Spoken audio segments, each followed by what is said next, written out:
River Mumma lives in deep rivers, way down in those places where the water is tranquil, still, and archingly blue, in spots beneath the shade of cotton trees, rimmed with plumes and spears of palms, and overhung with ferns and ropes and vines of plants.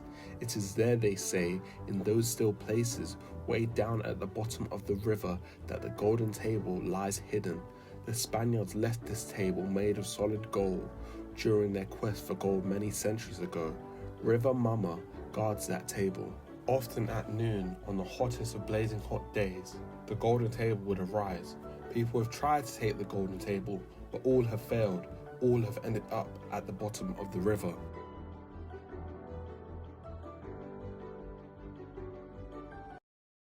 One day, Bastian and his sister Laura were walking home at high noon, and as they passed the river, they saw sitting on some rocks the River Mumma.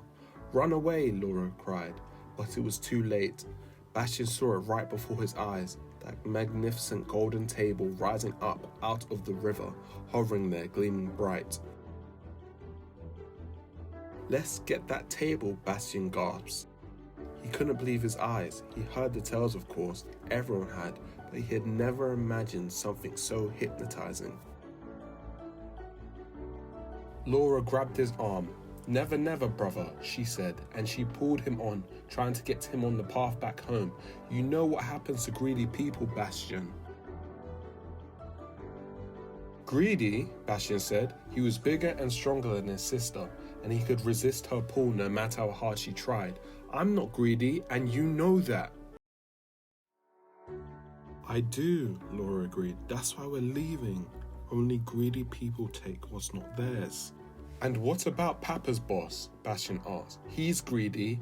Their father worked in the sugarcane fields, and for the last few weeks his boss had stopped paying him. "Never mind," Laura said. "Remember what Mumma says. People who are covetous end up creating big problems for themselves. That you know." "Yes, that's true," Bastian said. "But what about Mama's boss? She gives Mama a basket as payment for carrying water. That's the raw deal she gives." Laura shrugged.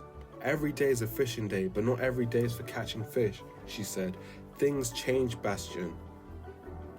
They continued to argue this way, on and on, until the sun began to set, and that golden table drifted back under the water. Soon it was night, and they were back home arguing still. When Bastian and Laura arrived home, they told their parents about the golden table. "Myths," their parents said.